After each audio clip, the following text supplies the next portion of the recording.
CEO हैं Apple company के, वो बड़े फख्र से बताते फिरते हैं कि मैं एक गे हूँ। ये एक डिसऑर्डर जो है वो ऑर्डर बनता जा रहा है हमारे घरों में। नेटफ्लिक्स की आप कोई भी सीरीज उठा के देख लें, उसमें इसको प्रमोट किया जा रहा है। अब तो ये मैंडेटरी हो गया है कि हर सीरीज में जो है वो इसका कोई एक ना एक कैरेक्टर जरूर होना चाहिए। ये ख्वाहिश नफ्स के गुलाम बने हुए। इतने बड़े बड़े इंटरनेशनल इन्फ्लुएंसर्स जो हैं वो बड़े फख्र से अपने आप को गे और लेस्बियन अनाउंस कर रहे हैं। शैतान ने अल्लाह ताला से वादा किया था कि वो इंसान की खलकत में तब्दीली लाएगा और ये नजर आ रहा है। LGBTQ वाले जो लोग हैं ना, 7 out of 10 शदीद डिप्रेशन का शिकार है। बहुत सारे लोगों को इसके बारे में मालूम ही नहीं है। बच्चे जो हैं वो जा रहे हैं पस्ती में और जो पेरेंट्स हैं वो हैं अपनी मस्ती में।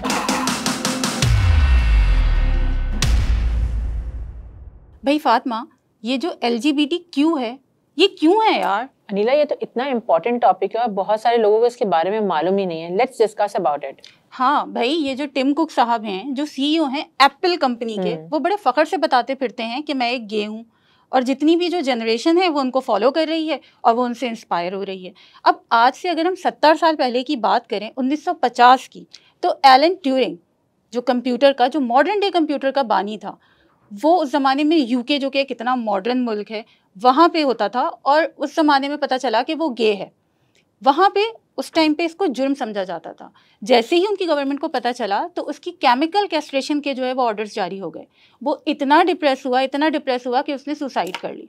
मतलब सोचो यार, इतना कोई इंटेलिजेंट बंदा जिसने पूरी दुनिया को एक इतनी बड़ी चीज़ तोहफतन दी कि हम आज ChatGPT और AI की बातें कर रहे होते हैं, उस तक ने अपने आप को ख़त्म कर लिया क्योंकि ये एक जुर्म था। सही। लेकिन आज क्या हो रहा है? तो यार सोचने की बात ये है कि ये इतना बड़ा जुर्म था पहले और अब ये इतना कॉमन हो रहा है कि ये एक डिसऑर्डर जो है वो ऑर्डर बनता जा रहा है हमारे घरों में। आराम से इसको कॉमन एक्सेप्टेबिलिटी हो रही है इसकी।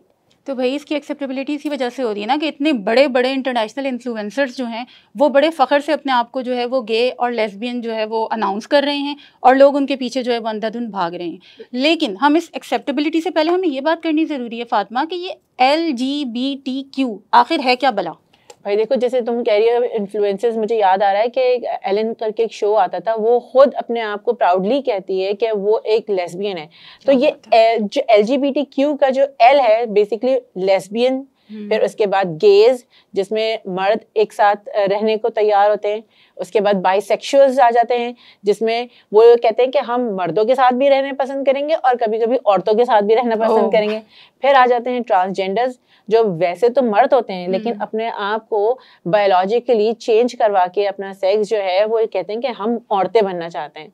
और एक उसमें नया आता है क्वेयर, जो कहते हैं ना तो हम होमोसेक्सुअल्स हैं ना हेट्रोसेक्सुअल है, मतलब ना तो हम मर्दों के साथ रहेंगे ना हम औरतों के साथ रहेंगे, हम कुछ डिफरेंट, हाँ कुछ डिफरेंट करेंगे। सही। और साथ साथ अब वो अपने साथ I और A को भी लगा रहे हैं कि मतलब वैसे तो इंटरसेक्स जो हैं, जो कि जिनके साथ अल्लाह ताला की तरफ से एक डिसेबिलिटी है, जो जेनेटिकल डिसेबिलिटी है उनके साथ, वो अल्लाह ताला की तरफ से, उसको भी वो चाह रहे हैं कि हमारे साथ ही आ जाएं। और एक जो A उन्होंने शुरू किया वो एसेक्सुअल रिप्रोडक्शन है। मतलब सारे के सारे अल्फाबेट्स उन्होंने डाल दिए। हाँ। तो हम बेचारे नॉर्मल लोग कहाँ जाएं? ऐसे ही होगा, सिर्फ खा ले। बिल्कुल वाकई में ऐसे ही होगा कि कुछ अरसे बाद ऐसा होगा कि हमें ऐसा लगेगा कि शायद हम में ही कुछ गलती है। इतना इस चीज को कॉमन किया जा रहा है, इतना एक्सेप्टेबल बनाया जा रहा है कि बच्चे जो हैं वो घरों में जब बात हो रही होती है तो हम अगर उनसे बात करें कि भाई कितने सेक्स हैं, तो वो कहते हैं 3 हो, क्योंकि वो इस चीज को एक्सेप्ट कर रहे हैं आहिस्ता आहिस्ता कि हाँ ये ट्रांसजेंडर जो हैं वो एक सॉर्ट ऑफ सेक्ट ही हैं। LGBTQ एक बहुत ही कॉम्प्लिकेटेड इशू हो गया है। ये इंटरनेट के थ्रू, सोशल मीडिया के थ्रू हमारे घरों में आ चुका है। बीइंग अ पेरेंट, हम किस तरह से अपने आप को इससे अवेयर कर सकते हैं, और अगर कल को हमारा बेटा या बेटी खुदा न खास्ता आके हमसे बोले कि वो भी इस इशू को डील कर रहा है, तो हम किस तरह से उसे गाइड करेंगे। बीइंग अ सोसाइटी, हम किस तरह से इस इशू को रिस्पॉन्ड करें, ये सारी बातों के जवाब हम आपको देने की कोशिश करेंगे नहायत आसान तरीके से। तो आप हमारे साथ जुड़े रहिए क्योंकि अगले चंद मिनटों में आपको इन सारे सवालात के जवाब मिल जाएंगे। लेकिन इससे पहले हमारे चैनल को लाइक और सब्सक्राइब जरूर करिएगा, क्योंकि आपके लाइक करने से हमारी हौसला अफजाई होती है। अभी जो रिसेंटली अली सेठी का र्यूमर उड़ा था, तो उसका जब पोस्ट के ऊपर जब मैंने कमेंट्स पढ़े तो 3 मुख्तलिफ किस्म के लोगों को पाया। एक वो जो उसके साथ थे, एक वो जो बिल्कुल खामोश थे और एक बहुत थे जिन्होंने बैशिंग की, उसके बाद लान तान किया। तो उससे अंदाजा हुआ कि हमारी सोसाइटी किस तरफ जा रही है, उसकी एक्सेप्टेबिलिटी कितनी बढ़ रही है। लेकिन उससे पहले हमें ये डिस्कस करना है कि ये शुरू कैसे हुआ। भाई 1970s तक ना ये एक मेंटल इलनेस कहलाती थी। जी हाँ, 1970s तक ये एक मेंटल इलनेस थी और इसको जो ना एक एबनॉर्मलिटी शुमार किया जाता था।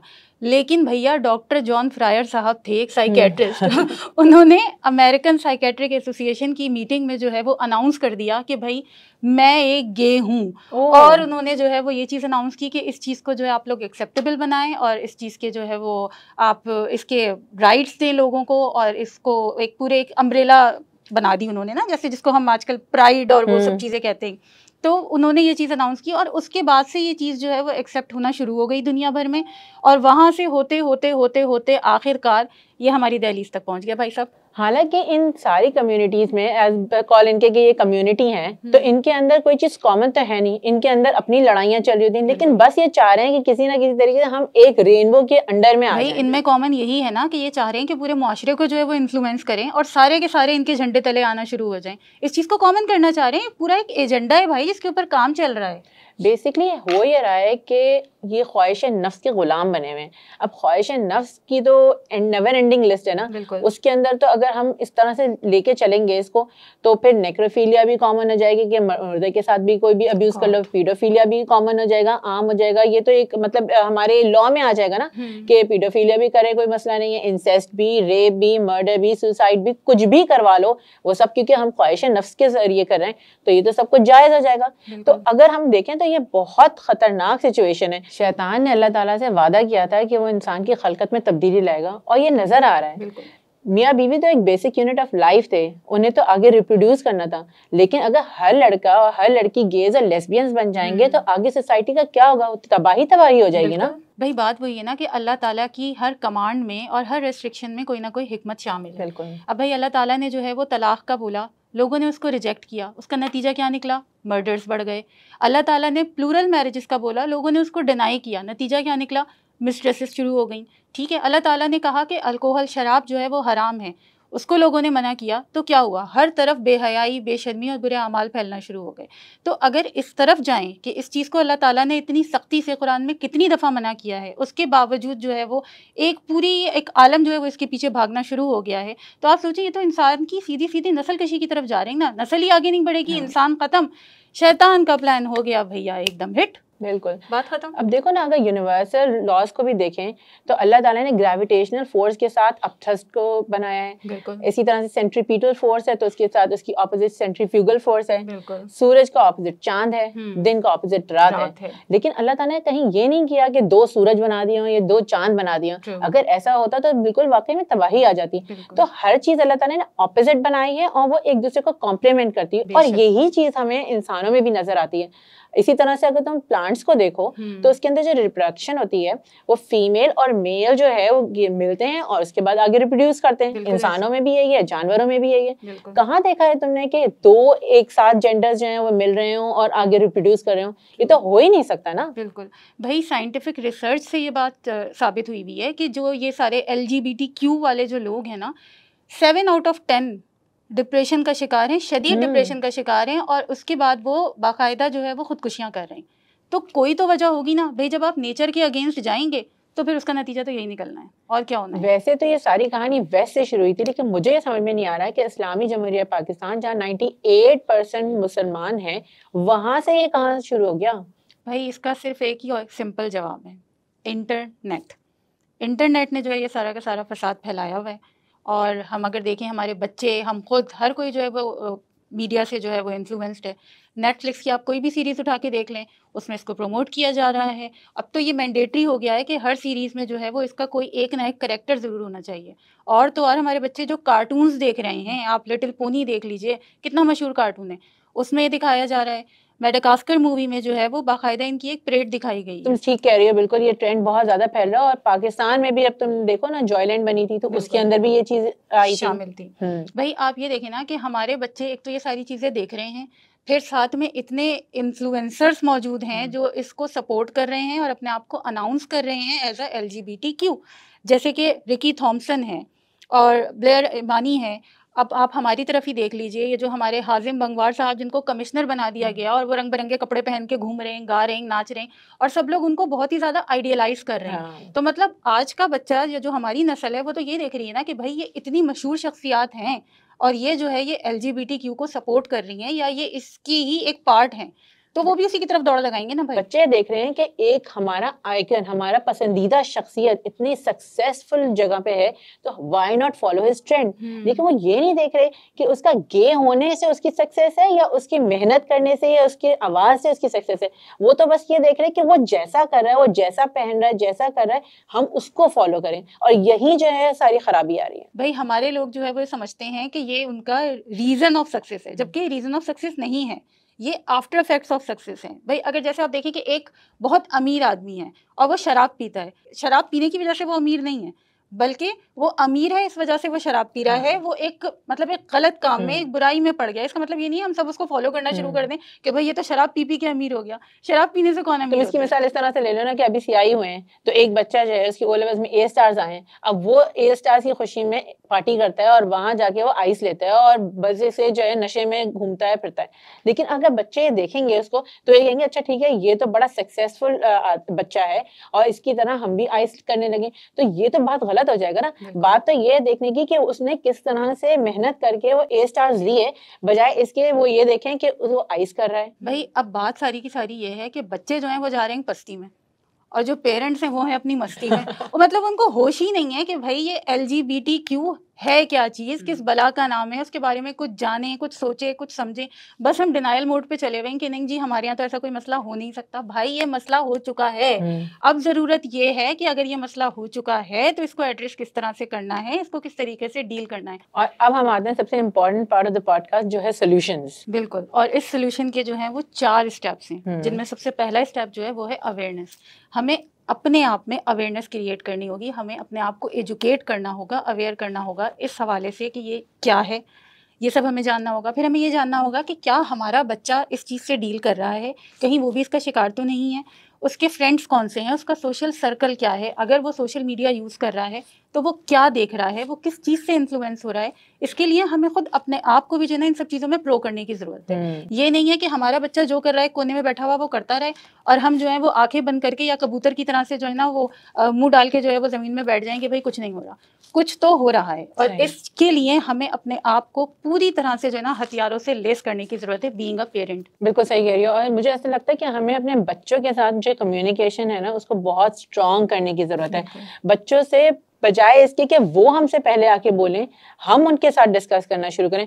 इससे पता है एक फ़र्क ये पड़ेगा कि बच्चे को ये पता चल जाएगा मेरे माँ बाप को इसके बारे में मालूम है, तो वो हम आराम से उससे बात कर सकते हैं। और वो हमसे दूसरी, अगर एक दफ़ा फॉर एग्जाम्पल हमने इसके साथ डिस्कशन किया तो वो कहेगा अच्छा भाई इनको मालूम है, नेक्स्ट टाइम वो हमारे पास खुद आएगा और पूछेगा कि अच्छा इसके बारे में क्या है, क्या इसके बारे में क्या है, ना बजाय इसके कि वो अपने किसी दोस्त के पास जाके पूछे, वो हमारे पास आए और हम उसको राइटली एजुकेट करें, जो सही तरीके से हम उसको बताएं कि ये कितना बड़ा गुनाह है और इसके क्या रिपरकशंस हैं, बजाय इसके कि कोई और उसको बताएं। और फिर बात ये आ जाती है कि हमें लॉजिकल एक्सप्लेनेशंस देने की भी ज़रूरत है, क्योंकि आज का बच्चा जो है ना वो हर बात में लॉजिक्स मांगता है। ऐसा नहीं है कि जैसे हमारे ज़माने में होता था, अम्मा अब्बा ने कह दिया बैठ जाओ, बैठ गए, इससे हाथ मिला लो, हाथ मिला लिया, खड़े हो जाओ। वो कहता है कि मुझे लॉजिक्स दें। भाई आज की साइंटिफिक रिसर्च ये बात साबित कर रही है कि ये जो LGBTQ वाले जो लोग हैं सबसे ज़्यादा बीमारियों का शिकार हो रहे हैं। एड्स की हम बात करें तो वो सबसे ज़्यादा फैल रहा है इनके थ्रू। ठीक है, तो अगर हम साइंस की ही बात करें, अगर हम लॉजिक्स की ही बात करें, तो कितनी चीज़ें ऐसी हैं जो कभी साइंस ने कुछ कहा, उसके कुछ अरसे के बाद कोई नई थ्योरी आ गई, उसके ऊपर सब जो है वो इम्प्लीमेंट करना शुरू हो गए, उसके बाद फिर कोई और थ्योरी आ गई। अब भाई साइंस ने तो ये भी कहा पहले कि दुनिया जो है वो फ्लैट है, फिर कुछ अरसे के बाद उसने कह दिया कि भाई दुनिया जो है वो गोल है। तो आप किस चीज़ पे जो है वो अमल कर रहे हैं, किस चीज़ को फॉलो कर रहे हैं? अगर आप साइंस की बात करें तो बात वो है कि हमें साइंस के पीछे नहीं पढ़ना है, हमें पीछे पढ़ना है किस चीज़ के, जो अल्लाह ताला ने हमें एक मैनुअल दिया हुआ है, एक मैनुअल ऑफ लाइफ दिया हुआ है। तुम बिल्कुल सही कह रही हो अनिला। और सबसे इम्पॉर्टेंट जो हमारा लास्ट पॉइंट है वो है Quran, and we should be very careful while using the Quran card. देखो होता यह है कि हमारे साथ जब कोई प्रॉब्लम आ जाती है ना, तब हम परेशान होते हैं और इधर उधर यूज़ करते हुए और इस्लाम को यूज़ करते हैं। अब फॉर एग्जांपल हमारे पास एक दीवार है और हमें उससे सहारा लेना है, तो अगर देख रहे हैं कि उस दीवार के अंदर दरारें आ रही हैं तो उसको उसी वक्त प्लास्टर किया जाए ना कि जब वो गिर जाए। अगर हमें दरख्त से साया लेना है तो उस दरख्त को प्लांट करना भी तो कितना ज़रूरी है ना। बिल्कुल इसी तरीके से कि अगर हम ये चाहते हैं कि हमारे घर में अमन व अमान रहे, हमारे बच्चे सही तरीके से चलें, अगर वो अच्छी ज़िंदगी गुजारें, तो उसके लिए ज़रूरी है कि हम उनको पहले से इस्लाम के बारे में, कुरान के बारे में, अहकामात के बारे में सब बताएं, ना कि जब हमारे पास प्रॉब्लम आ जाए तो फिर हमें उस वक्त याद आए कि हम तो मुसलमान थे और हमें तो इसको इस तरह से डील करना चाहिए था।